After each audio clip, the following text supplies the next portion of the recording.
So traditional systems and data tend to ignore things like career breaks and flexible work and caregiving patterns and relationship-driven financial structures. And a lot of the time, they will treat them in the insurance world as penalties and not Yeah, something to be worked around or Positive, taken yeah. into consideration. AI, I think, is very foundational. I mean, it's welcome. It's so good that we've got some Mm, of the capability that we have today, and it gives us mm, transparency. And without that transparency, as you said, we go back into the same habits and we're pulling out mm, historical data and we're treating it as the norm and we're making the same decisions based on that historical data.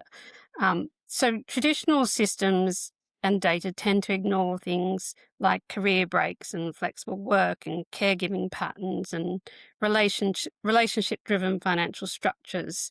And a lot of the time, they will treat them in the insurance world as penalties and not yeah, something to be worked around or positive, taken yeah. into consideration. And so, a lot of what we do in insurance is based on models, and the models will rate and calculate and come back with answers, and they're all predetermined and mathematical and very relatively rigid. I think what AI allows us to do now is to be able to, you still use your model, but it should kick out exceptions that you then drill down and look into and then, create the nuance of the product.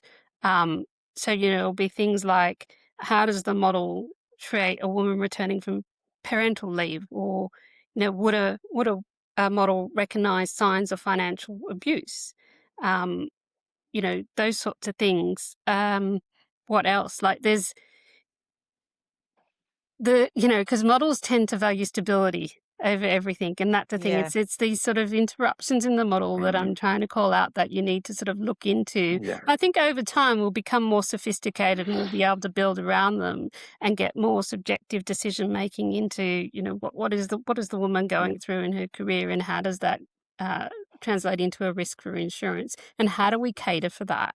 And so, the lens to me is simple. It's just it opens up more and it just allows us to to do more in the ecosystem that we're talking about and to create these products that cater specifically for women and their journeys.